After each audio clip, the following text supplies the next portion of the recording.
तो उसी आधार पे मैं अपनी बातचीत रखता हूं ताकि 20 मिनट में मैं कवर कर लूं अपनी बातचीत को। एक सब्जेक्ट पे आजकल मैं बातचीत करता हूं फिजिकल मीटिंग में भी, how to become healthy diamond. कि हम डायमंड तो बने, लेकिन हम हेल्दी डायमंड बने, मतलब बीमार डायमंड नहीं बने। ऐसा नहीं हो कि जब हम डायमंड बन जाएं, खूब सारा पैसा आ गया और उस समय डॉक्टर ने मना कर दिया कि भाई गुलाब जामुन नहीं खा सकते, तो फिर उस पैसे का भी क्या फायदा। गुलाब जामुन खाने का मन है और गुलाब जामुन नहीं खा सकते। मेरा ये मानना है कि आप गुलाब जामुन वैसे न खाएं। आप हेल्थ कॉन्शियस बने। आपको लगे कि नहीं यार गुलाब जामुन खाना अच्छा नहीं है, मैं खाऊंगा तो लिमिटेड खाऊंगा, बहुत ज्यादा नहीं खाऊंगा, वो बहुत अच्छी बात है। लेकिन कोई आपको मना करे कि नहीं खाना नहीं है, अगर खाए तो बस गए काम से, वो वाली कंडीशन बड़ी खतरनाक है। वो वाली कंडीशन हमारे साथ में नहीं होनी चाहिए। आप डायमंड बने और आपका मन है कि आप पहाड़ों पे जाएं, घूमें फिरें, और वैसा आप नहीं कर पा रहे हैं, आपकी हेल्थ अलाउ नहीं दे रही, तो ऐसी सिचुएशन नहीं होनी चाहिए। मैं अगले महीने माउंट एवरेस्ट बेस कैंप पे जा रहा हूँ। पहाड़ की एक ट्रैक है, 9 दिन तक लगातार पहाड़ पे चढ़ाई करनी होती है। तो मैं ये चाह रहा हूँ कि जब आप डायमंड बने ना, तो डायमंड के साथ साथ में आपकी हेल्थ आपके साथ में होनी चाहिए। तो वो मेरा एक विजन है और उसी चीज़ की मैं बातचीत करता हूँ। थोड़ी सी इस बारे में भी हम बातचीत करेंगे। आरसीएम क्यों करना चाहिए, इस पे बहुत ज़्यादा बातचीत करने की आवश्यकता इसलिए नहीं है क्योंकि हमारा मकसद बहुत बड़ा है। किसी भी डायरेक्ट सेलिंग कंपनी का इतना बड़ा मकसद नहीं है कि वो नए भारत का निर्माण करना चाहती हो। इतने बड़े विजन के साथ में कोई भी कंपनी काम नहीं कर रही है। हमारे 3 महत्वपूर्ण उद्देश्य हैं, हम उन तीनों उद्देश्यों के ऊपर में आते हैं। और हमारा जो पहला उद्देश्य है वो है स्वास्थ्य रक्षा। और जब हम स्वास्थ्य की बात करते हैं तो मैं विशेष रूप से महिलाओं से यहाँ पे ये कहना चाहता हूँ कि महिलाएं अपने स्वास्थ्य को लेके बिल्कुल ध्यान नहीं रखती। क्योंकि हमारे यहाँ पे घरों में आज भी ये कल्चर है कि महिलाएं अक्सर सबसे अंत में खाती हैं, जो बचा है वही खाएंगी। सब्जी बिल्कुल थोड़ी सी बची हुई है, लेकिन बच्चा मांग ले या पतिदेव मांग लें कि थोड़ी और सब्जी है क्या, वो ये नहीं कहेंगे कि नहीं बिल्कुल खत्म हो गई है, बिल्कुल मेरे लिए जितनी बची है, तो वो बिल्कुल छुपा के भी दे देंगे, नहीं अभी बची हुई है आप खाओ। तो वो भाव है कहीं ना कहीं, आज भी है वो। और उस वजह से कहीं ना कहीं हमारे स्वास्थ्य पे उसका असर पड़ता है।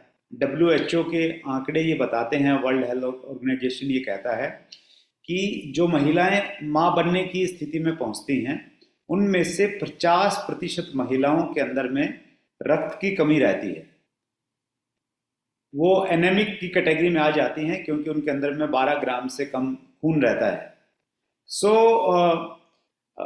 वुमेन्स को स्पेशली ध्यान देने की जरूरत है स्वास्थ्य के ऊपर में। अ, आप हर रोज न्यूट्रीचार्ज वुमेन आपके पास में होना ही होना चाहिए।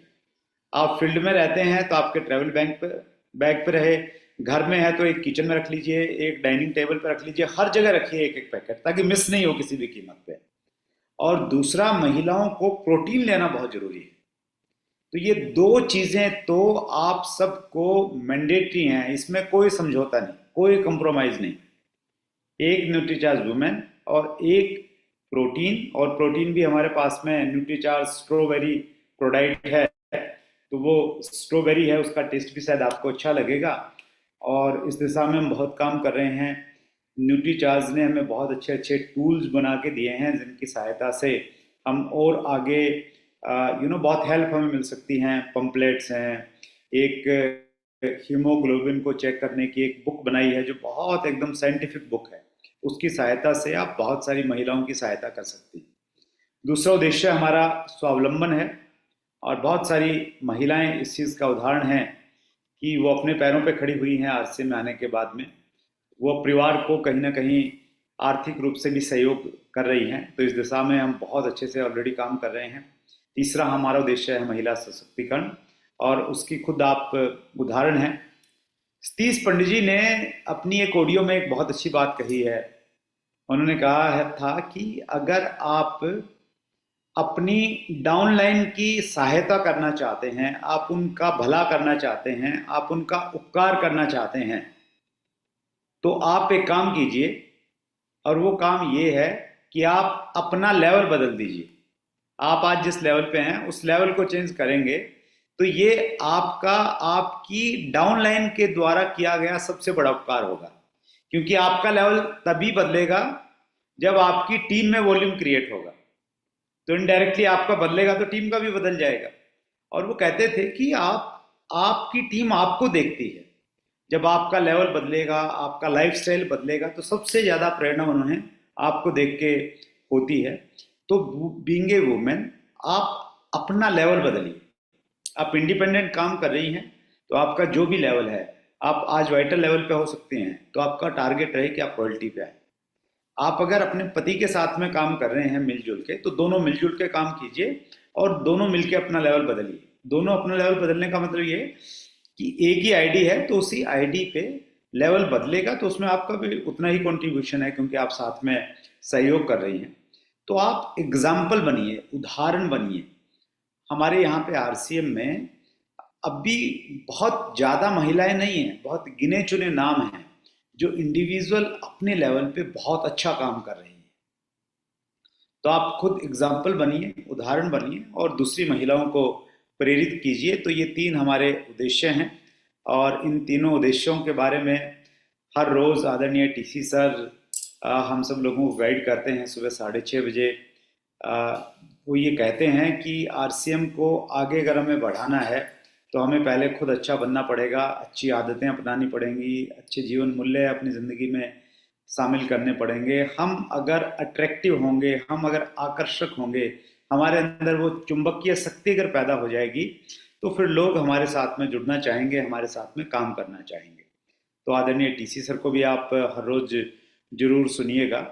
और आरसीएम एक बहुत बड़ा अवसर तो हमारे पास में है, इसमें कोई दो राय नहीं है। और best time to work in RCM is right now. RCM में सबसे तेजी से काम करने के लिए सबसे उपयुक्त समय अभी है, क्योंकि अभी हमारे पास में गवर्नमेंट की तरफ से रूल्स आ गए हैं। अगर हम इंडस्ट्री स्पेसिफिक अगर हम बातचीत करते हैं, आरसीएम में हमारे पास में बहुत शानदार प्रोडक्ट आ गए हैं, सारी चीज़ें हमारे फेवर में हैं। तो पूरी एनर्जी आप लगाइए। आंकड़े ये बता रहे हैं, अंतर्देशीय आंकड़े भी ये बता रहे हैं कि आप आप अगर अभी काम करेंगे तो बहुत तेजी के साथ में आगे बढ़ सकते हैं। ये एक शब्द है, ये बहुत इंपॉर्टेंट शब्द है। ये मतलब एक टॉपिक है अपने आप में, लेकिन मैं उस बहुत बड़े टॉपिक पे नहीं जा रहा। इस स्लाइड पे आप देख रहे हैं, इसमें लिखा है from passion to profession. Passion होता है किसी भी काम को जुनून के साथ में करना, पागलपन के साथ में करना, दिल से करना और उस काम को करते हुए डूब जाना।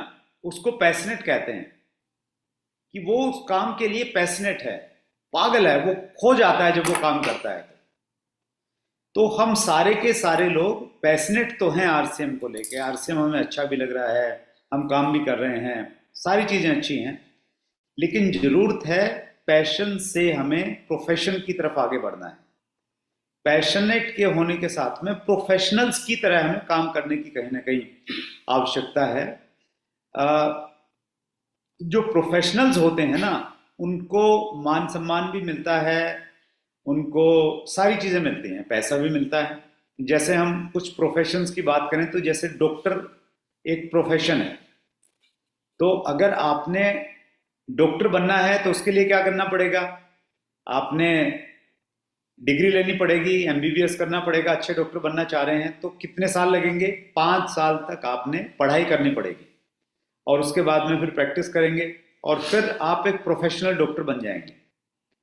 और कुछ डॉक्टर आपको ऐसे भी रहेंगे जिनके पास में डिग्री वगैरह कुछ नहीं है, जिनको झोला छाप डॉक्टर बोलते हैं। तो अगर आप झोला छाप डॉक्टर बनेंगे तो फिर बहुत ज़्यादा मान सम्मान भी नहीं मिलेगा, और किसी को कोई गलत दवाई टेबलेट दे दी तो सामने वाले की ज़िंदगी से खतरा भी हो सकता है। और सरकार भी समय समय पर इस प्रकार के डॉक्टर्स के पीछे लगती है, उनको बंद करवाती है उनकी दुकानों को। तो प्रोफेशनल्स डॉक्टर्स को बढ़ावा मिलता है, उनको मान सम्मान मिलता है, सरकार उनको पुरस्कारित करती है। तो ठीक इसी प्रकार से अगर आप दूसरे और प्रोफेशन की बात करें, स्पोर्ट्स प्रोफेशन की बात करें, स्पोर्ट्स भी अपने आप में एक प्रोफेशन है। तो दो तरह से लोग क्रिकेट खेलते हैं। अगर हम क्रिकेट की बात करें तो एक तो हो गए गली मोहल्ले में क्रिकेट खेलना, और दूसरा होता है प्रोफेशनल क्रिकेट। प्रोफेशनल क्रिकेट के लिए आप कोचिंग लेते हैं, लगातार मेहनत करते हैं, फोकस रहते हैं अपने काम के ऊपर में, एक्सरसाइज करते हैं, डाइट का ध्यान देते हैं, तो फिर प्रोफेशनल क्रिकेटर या प्रोफेशनल स्पोर्ट्स पर्सन, स्पोर्ट्समैन या स्पोर्ट्स वुमेन आप बन जाते हैं। जैसे अभी इस साल में हमारी क्रिकेट की टीम ने वर्ल्ड कप जीता है, और जब उनको वर्ल्ड कप जीता तो उनको बहुत इनाम मिला, खिलाड़ियों को करोड़ों रुपया मिला। तो अगर आप प्रोफेशनल वे में क्रिकेट खेलते हैं तो वहाँ बहुत सारा पैसा है, लेकिन आप गली मोहल्ले में क्रिकेट खेलते हैं तो वहाँ कुछ नहीं मिलेगा। तो वैसे ही अगर आप बाथरूम सिंगर हैं, बाथरूम में जाते हैं, गाना गुनगुनाते हैं, तो कुछ नहीं मिलने वाला। लेकिन आप प्रोफेशनल सिंगर बनेंगे तो फिर बहुत कुछ, नाम सम्मान पैसा सब कुछ मिल जाएगा। तो ठीक इसी प्रकार से हमें भी आरसीएम में टाइम पास नहीं करना है, हमें प्रोफेशनल्स की तरह आरसीएम को करना है। और जितने भी प्रोफेशनल्स होते हैं तो प्रोफेशनल्स के पास में दो चीज़ों की आवश्यकता होती है। वैसे तो बहुत सारी चीज़ें, मैंने इसको शॉर्ट में दो चीज़ें माना है। पहली चीज़, उनके पास में स्किल्स होती है, यानी वो जो भी काम कर रहे हैं उसको बिल्कुल कुशलता के साथ में करते हैं, एक्सपर्ट हो जाते हैं उस काम में। और सिंगिंग वाले अपनी स्किल में कामयाब हो जाते हैं, रियाज करते हैं, सारे गामा पाधा निसा का सालों सालों तक रियाज करते रहते हैं। एक लेवल पे पहुंचने के बाद फिर भी रियाज करते हैं, क्योंकि अगर वो छोड़ देंगे, वो प्रैक्टिस छोड़ देंगे, तो वो परफॉर्मेंस पे उन पे असर पड़ जाएगा। तो उसी प्रकार से हमें भी कुछ स्किल्स के ऊपर में काम करना चाहिए। और जो हमारी बेसिक स्किल्स हैं, बेसिक स्किल जैसे सिंगर के लिए ना सारे गामा पाधा निसा, ये बेसिक स्किल्स हैं।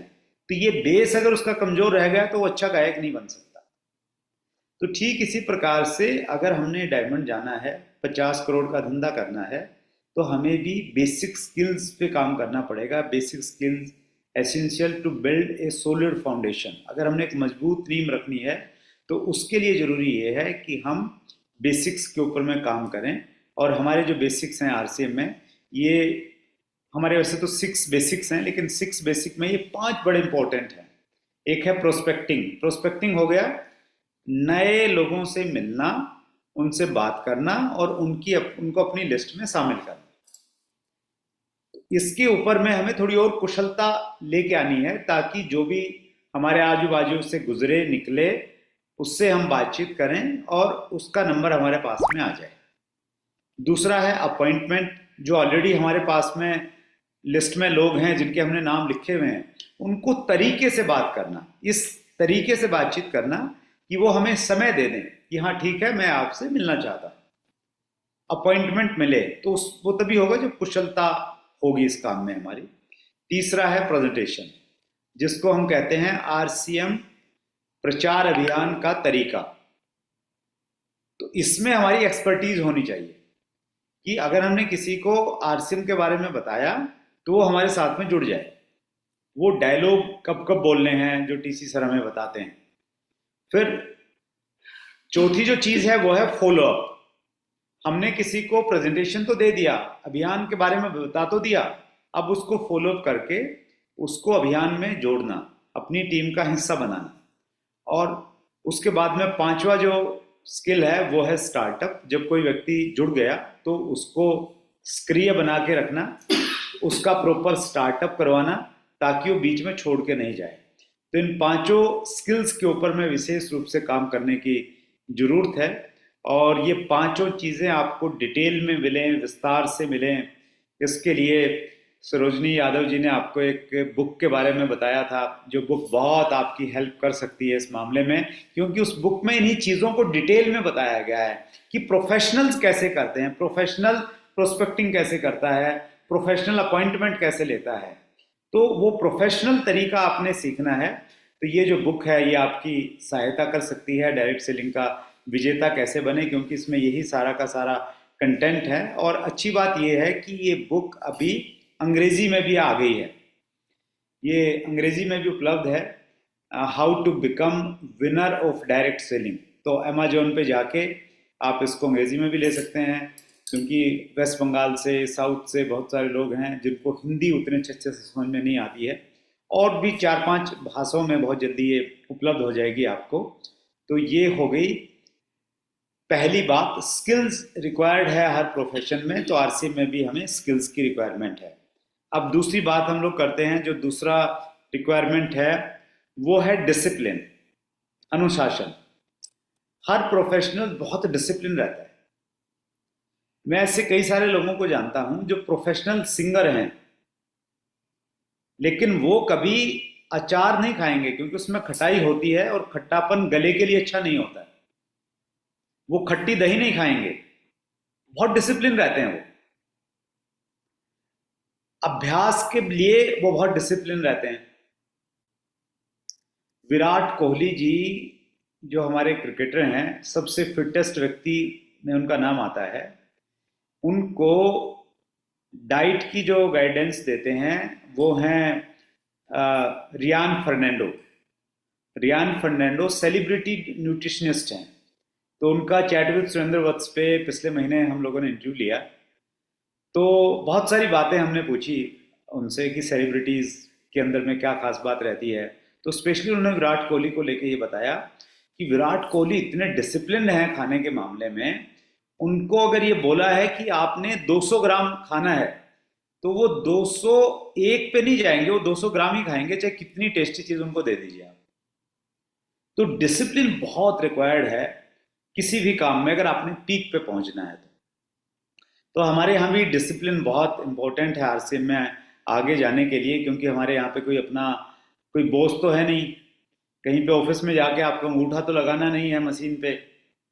आप जी करे तो आप काम करते हैं, जी करे तो नहीं काम करते हैं। तो इसलिए स्ट्रॉन्ग वर्क एथिक्स आपके होने चाहिए। और discipline it is non negotiable for success. ये नॉन नेगोशिएबल है, इससे आप समझौता नहीं कर सकते। इसको तो अपनी ज़िंदगी में अपनाना ही पड़ेगा, इसके बिना गति नहीं है। और एक ये हैबिट ट्रैकर है जो डॉक्टर कमलकांत वशिष्ठ ने अपनी पीएचडी की रिसर्च से निकाला था। ये वैसे तो बहुत विस्तृत है, लेकिन इसमें 3 काम हमें हर रोज करने चाहिए डिसिप्लिन के साथ, अनुशासन के साथ में। पहला काम है, इसमें अगर आप जूम करके देखेंगे तो इसमें सबसे ऊपर लिखा हुआ है एक्टिविटी में, new names added to list. आपने हर रोज अपनी लिस्ट में कुछ नाम ऐड करने हैं, कम से कम 2 नाम ऐड करने हैं। और वो 2 नाम हर रोज डेट पे लिखने हैं। जैसे इसमें आप देखेंगे 1 2 3 4 5 6, ये जो नंबर्स हैं ये डेट हैं। ऊपर आपने मंथ लिखा, मंथ लिख दिया, मान लेते हैं आपने लिखा अगस्त, और अगस्त में आज हम बातचीत कर रहे हैं 29 अगस्त को, तो आप 29 की नीचे आएंगे और name added to the list में आप लिखेंगे कि आज आपने कितने नए लोगों के नाम लिखे हैं। अगर आपने 2 लिखे हैं तो 2 लिखेंगे यहाँ पे, आपने 5 लिखे हैं तो 5 लिखेंगे, आपने आज 1 भी नहीं लिखा तो 0 लिखेंगे, लेकिन लिखेंगे जरूर, इसको भरेंगे जरूर, ये इंपॉर्टेंट है। दूसरा एक्टिविटी में लिखा हुआ है प्रोस्पेक्ट्स कोल्ड ओब्लिक अपॉइंटमेंट्स। आपने कितने लोगों को आपने प्रोस्पेक्ट्स को आपने कॉल करके अपॉइंटमेंट लेने का प्रयास किया। कम से कम 5 लोगों को प्रतिदिन कॉल करना है और प्रयास करना है कि 5 में से 2 लोग आपको अपॉइंटमेंट दे दें। 5 को प्रयास करना है बात करने का, 2 से अपॉइंटमेंट लेनी है। तो आपने यहाँ पे वही लिखना है कि आपने कितने लोगों से बातचीत की और कितने लोगों ने अपॉइंटमेंट दिया। आज 29 तारीख है, आपने माना 5 लोगों से बातचीत की और 2 ने अपॉइंटमेंट दिया, तो आप यहाँ पे लिखेंगे 5/2। आपने 4 से बात की और 1 ने अपॉइंटमेंट दिया, तो आप लिखेंगे 4/1। तो ये आप हर रोज लिखेंगे अपने कैलेंडर में। और तीसरी जो एक्टिविटी है वो है प्लान ओब्लिक प्रोडक्ट प्रेजेंटेशन। आपने कितने लोगों को आज प्लान दिखाया, कितने लोगों को दिखाना है? कम से कम 2 को दिखाना है मिनिमम, हर रोज प्रतिदिन। ज्यादा आप दिखाएं बहुत अच्छी बात है। तो आज 29 तारीख को आपने कितने लोगों को दिखाया? 2 को दिखाया, 2 लिखिए। 1 को दिखाया, 1 लिखिए। आज आप दिखा नहीं पाए, बारिश हो गई, जाना था, अपॉइंटमेंट कैंसिल हो गई, 0 लिखिए। लेकिन लिखिए जरूर, इसको भरना जरूरी है। आपकी जो अलार्म डायरी है उसमें इसको शामिल कर लीजिए। तो ये 3 काम आपने हर रोज करने हैं, और अगर नहीं भी कर रहे हैं तो लिखने जरूर हैं, क्योंकि लिखेंगे तो आपको कहीं ना कहीं एहसास होगा।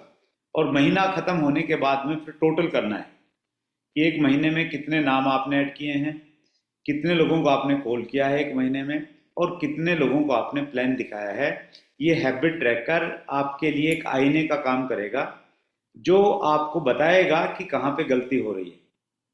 बहुत बार हम अपनी गलती नहीं मानते हैं।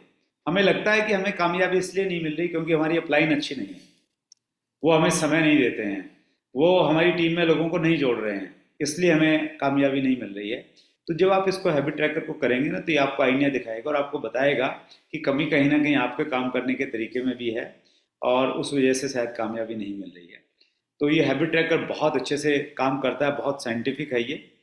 और direct selling is not about innovation. Direct selling जो है ये नई नई खोज करने का सब्जेक्ट नहीं है, but about repetition and duplication. ये चीज़ों को रिपीट करने का है, उन्हीं कामों को बार बार करने का है। तो आप उन्हीं कामों को बार बार करते जाइए, जो काम मैंने अभी बताए। और 24वीं एनिवर्सरी के बारे में ऑलरेडी बात यहाँ पे हुई है। आप मेहनत कीजिए। अगस्त अभी ख़त्म होने वाला है, सितंबर एक महीना आपके पास में और है, उसमें कुछ बड़ी कामयाबी के साथ में, टीम के साथ में आप दिल्ली पहुँचिए। आपका स्वागत रहेगा। बहुत अच्छी तैयारियां स्टार्ट हो गई हैं। अच्छे से गोल सेट करके आप काम करेंगे तो अगस्त में और स्पेशली सितंबर में आपको बड़े परिणाम मिल जाएंगे। और आपका काम करने का जो तरीका रहे वो इस प्रकार का रहे कि first achieve your goal on paper. सबसे पहले आप जो भी लक्ष्य प्राप्त करना चाहते हैं उसको पेपर पे अचीव कीजिए। पेपर पे कैसे अचीव करेंगे? अपना लेग स्ट्रक्चर बनाइए, आप अपना ग्रुप बनाइए, और ग्रुप में आपकी जो डेप्थ है वो कहाँ पे है, कौन व्यक्ति है, उसको आप पहचानिए, डेप्थ को पहचानिए, और फिर डेप्थ पे फोकस कीजिए। डेप्थ से वॉल्यूम निकालिए। डेप्थ से अगर वॉल्यूम निकलेगा तो उस डेप्थ के वॉल्यूम की वजह से ऊपर में ऑटोमेटिकली वॉल्यूम आपका बढ़ेगा। तो पहले कोई भी टारगेट आप पेपर पे अचीव कीजिए ताकि आप उसको फिर हकीकत में अचीव कर पाएं। तो इस तरीके से आपको पेपर पे काम करना चाहिए। Make a proper planning. Business कहाँ कहाँ से आएगा, उसके लिए कंसिस्टेंसी पे किस प्रकार से आप काम करेंगे, वाइटल लेवल्स पे किस प्रकार से काम कर सकते हैं, और न्यूट्री चार्ज पे कितना काम किया जा सकता है। तो वो सारी चीज़ें, मतलब प्लानिंग में 2 पार्ट हो गए। एक तो वॉल्यूम कहाँ कहाँ से आएगा, और उस वॉल्यूम को आने के लिए आपकी क्या एक्टिविटीज़ रहेंगी। आप फील्ड में कितने दिन रहेंगे, फील्ड में रहेंगे तो उस पूरा दिन आप क्या करने वाले हैं, कितनी होम मीटिंग करेंगे, कितने बॉडी स्कैनिंग के कैंप आप लगा सकते हैं, कितनी फिजिकल मीटिंग अटेंड करेंगे। तो वो प्रॉपर प्लानिंग आपके पास में होनी चाहिए। एक 5P प्रिंसिपल है, वो कहता है proper planning prevent poor performance. अगर आप प्रॉपर प्लानिंग करते हैं तो पुअर परफॉर्मेंस से आप बच जाएंगे, उसको रोक पाएंगे, प्रिवेंट कर पाएंगे। तो प्रॉपर प्लानिंग आप कर लीजिए। अब ये तो हुई डायमंड जाने की बात। और हेल्दी डायमंड जाने के लिए क्या करना चाहिए? हेल्दी डायमंड जाने के लिए आपको कुछ हेल्थ एक्टिविटीज़ में पार्टिसिपेट करना चाहिए। और एक हेल्थ एक्टिविटीज़ बहुत नज़दीक में है 8 सितंबर को।